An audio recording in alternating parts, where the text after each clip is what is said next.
What is going on to all my movie fans out there, and welcome back to my channel. First things first, happy new year to you all. I hope you all had an amazing 2022, and I hope that you have an even better 2023, 10 times better than the previous year. But hey, speaking of new year, as movie fans, we have a lot of new movies to look forward to. I'm talking prequels, sequels, franchises making a comeback, franchises ending, independent films, some potential Oscar-worthy films, and so much more. And I'm just so excited to be here with you all, sharing my top 10 most anticipated films of this new year. But hey, before we get into my list, go ahead and do your boy a favor and share your most anticipated films that you're excited for in the comments below. Also, if you all are excited for this new year, if you're excited for new movies, go ahead and hit that thumbs up as well as share this video. With all that being said, let's get into some honorable mentions. Starting off with March 24th, we have the new John Wick Chapter 4.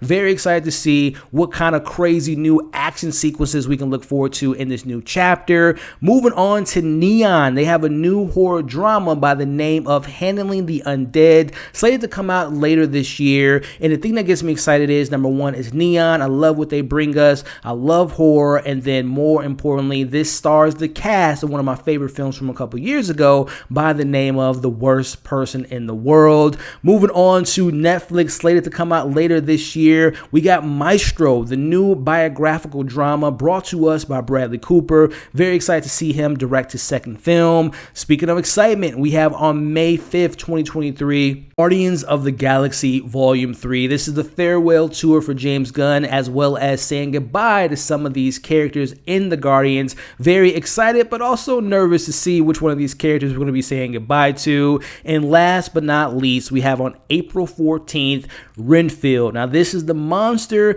Dracula's henchman, Renfield, who wonders what life is without serving his dark master. Now, this is directed by Chris McKay, who I'm a big fan of, and it stars Nicholas Hoult, Awkwafina, Ben Schwartz, and the one and only Nicolas Cage. So I'm very excited to see what those films have to offer, and I am just so overwhelmed at points when I look at the calendar of what kind of films we can look forward to. I'm talking like when it comes to February into probably like the end of the summer, hit after hit. So those are my honorable mentions, and I want to know yours in the comments below. So with that being out of the way, time to get into that top 10 list, and I want to start things off a little spicy, and I'm talking about my number 10 goes by the name of The Flash, coming out June 16th. Now, hear me out.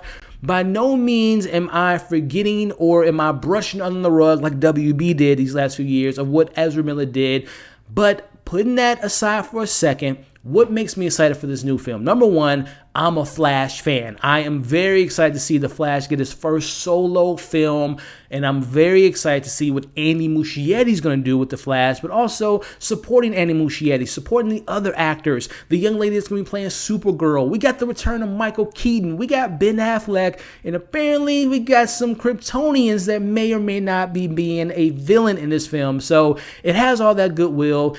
Very intrigued to see what this is all about, because by all accounts, everyone that's seen a test screening has said that this is a phenomenal movie. So again, not dismissing or discounting Ezra Miller's shenanigans these last few years, but again, I'm supporting director, the rest of the cast. I love this character, and I'm very excited to see what this film's all about. So hey, again, I know it's spicy, a little bit of a hot take, but let me know if you are looking forward to The Flash coming out this summer of this year. So moving on to my number 9, we have a horror franchise that I'm a big fan of, and that is Insidious Fear the Dark, coming out July 7th. Now, the thing that gets me excited for this film, number one, this goes back, a little quick story. When I went to school for film and video, one of my teachers was a producer of the very first Insidious, and that was actually going back to when I was in college. That was my first ever early screening. I got to see the first Insidious almost like 6 months before the public. So, and plus, I love that film. It was one of my favorite films of that decade as far as horror goes. But we have this 5th chapter, and I will admit, the last 2 Insidious films haven't been that great, but the thing that makes me excited for this 5th one, The family's back. I'm talking Patrick Wilson. We have Ty Simmons. We have Rose Byrne. The whole family's back. And apparently the synopsis revolves around Ty Simpson. He's going off to college, but he's getting those nightmares again. So I'm really excited to see what that's all about. And also, Patrick Wilson is directing this film. This is directorial debut. So I'm fingers crossed because, again, I'm a fan of this franchise. I'm a fan of the first one and the second one. The last couple ones weren't that great, but I'm excited to see what they have in this 5th chapter. Let me know if there's any Insidious fans in the comments below. But let's move on to my number 8, which I am just very excited to say, Barbie. Barbie coming out July 21st. I mean, where do I begin? Number one, if you would have asked me 4 years ago, would I be excited for a Barbie film? I would look at you and be like, hell no. But it's this cast and this talent. Number one, we have Greta Gerwig, who I'm a big fan of, Little Women, as well as Lady Bird. We have her husband, Noah Baumbach, who's a great director and writer himself, who is the writer of this film on top of Greta Gerwig's direction, and she's co-writing the script. So that's exciting. And they aren't just doing movies to do movies. So there's something that really spoke to them to write this film. So that gets me excited. And then the cast. Margot Robbie, Ryan Gosling, Will Ferrell, just to name a few. It looks crazy. It looks like they're having fun. And from what I've heard, there's more than meets the eye with this film. Of course, it's the IP. It's Barbie. What can you do with a Barbie film? But apparently there's some like really interesting intellectual things that could be said about this film. So, hey, I'm looking forward to the Barbie film, and that's why it's coming in at my number 8. Let me know if there's any Barbie fans out there. But moving on to my number 7, we have The Killer, which hasn't had a release date quite yet, but this is the new noir action thriller brought to us by David Fincher and will be playing on Netflix. I'm talking, okay, David Fincher, one of the greatest directors of our generation. Michael Fassbender, he's one of my favorite actors, but the man has been MIA since, I think, the last X-Men film. And then you have Tilda Swinton in a noir action thriller. What? Yes, checks off all the boxes. I'm a fan of everyone involved in this. It is very interesting that David Fincher can't get a film in the theaters, but I'm pretty sure they're going to have like a limited theatrical run with this film. But it is checking all the boxes for me. Let me know if you all are excited for The Killer coming to Netflix later this year. But moving on to my number 6, and that is Beau is Afraid, which doesn't have a release date quite yet, but listen to this. This is a comedy horror film written and directed by the one and only Ari Aster, and it follows Joaquin Phoenix as our lead character, who plays an extremely anxious but pleasant-looking man who has an interesting relationship with his overbearing mother and never knew his father. When his mother dies, he makes a journey home that involves some wild supernatural threats. Ari Aster, Hereditary, Midsommar, and he made a short film that I will never watch again. If you all have seen that, you know what I'm talking about. So that I'm a big fan of him. Joaquin Phoenix, one of the greatest actors of our generation, and you have a comedy horror drama, supernatural stuff going on. Yeah. I'm going to be there opening night. I'm very excited to see what this film's all about. Again, there's no release date quite yet, but whenever that trailer drops, you best believe I will be giving it a watch. Or you know what? I might not watch the trailer. I might go into this film as blind as can be. So let me know if you all are excited for that film coming out with A24. So those are my 6 through 10 most anticipated films. Before we get into the top 5, I want to take the moment to thank you all for watching this video up to this point. Just a friendly reminder to like, share your list in the comments below, subscribe to the channel, and make sure to hit that notification bell. That way you don't miss out on any of my reviews for these films that we're discussing in today's video. But before we move on, I want to take the time to thank you to the sponsor of today's video, MoviePalette. MoviePalette is a distinct way to enjoy your favorite movie displayed artistically on canvas. Their palettes are carefully crafted by digital artists who choose the dominant color from each scene from your favorite movie. These vibrant colors are arranged side by side in stripes on high quality canvas. The stripes are displayed in chronological order, and the width of each one corresponds with the length of the movie scene. The result is an intriguing piece of artwork that gives you a unique view of the movies that you've seen many times before. Now, if you can't find your favorite movie listed on their website, don't worry, you can still enjoy it displayed on the canvas. Simply tell them the name of the movie along with the year it was made, and they will create a custom movie palette just for you.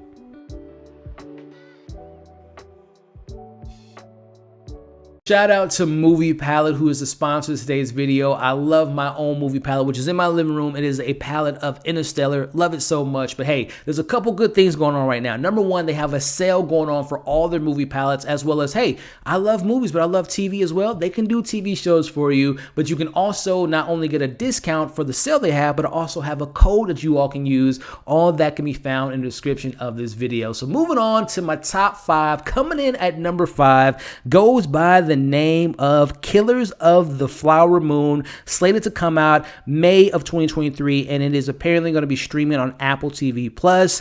Listen to this talent. We have Martin Scorsese, one of the greatest directors of all time, teaming up yet again with Leonardo DiCaprio, but also Robert De Niro, Jesse Plemons, and Brendan Fraser. Now, this film follows members of a tribe in the northeastern Oklahoma who are murdered under mysterious circumstances in the 1920s. Do I need to say more? Martin Scorsese, Leo, Robert De Niro, Jesse Plemons, and Brendan Fraser, who's on a tear? Yes, please. Now, like I mentioned, this is on Apple TV, but as I mentioned with David Fincher with Netflix, I'm pretty sure that we're going to have a limited theatrical run with this film before it hits Apple TV Plus. So very excited to see what Martin Scorsese and his 2 favorite actors that he tends to work with a lot teaming up. Oh, I cannot wait for this film. Let me know if you are excited for that. But moving into the 4th spot, coming out July 21st by the name of Oppenheimer, which is the new Christopher Nolan film, follows him working with a team of scientists during the Manhattan Project, leading to the development of the atomic bomb. Now, this cast is absolutely stacked. Starting off with Cillian Murphy, we have Emily Blunt, Robert Downey Jr., Matt Damon, Rami Malek, Florence Pugh, just to name a few.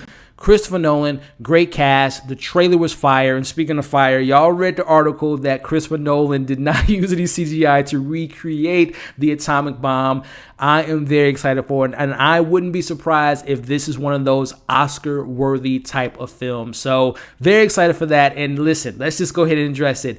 That double feature on that date with this film and Barbie, you can't beat that double feature. Let me know if you all excited for the new Christopher Nolan film in the comments below. Moving into my 3rd spot, very excited for this film. It's one of my favorite animated films of all time, and the first one, and we got the sequel, Spider-Man Across the Spider-Verse, coming to us June 2nd. I am so excited for this new film, following Miles into the multiverse. We have Miguel, we have Gwen, we have a ton, and I mean a ton of different Spider-Mans. There's rumors that we might see the Toby, the Andrew, the Toms, the video game Spider-Mans, and just so many different Spider-Man in this new film. And again, that little teaser was fire, and what I loved about the teaser, it gave us, a recap of the first one, but listening to Miles' mom and just knowing that the heart and the family and the development of this character is still there, and that's the focus that they seem to be focusing on, is just the growth and the development of that character.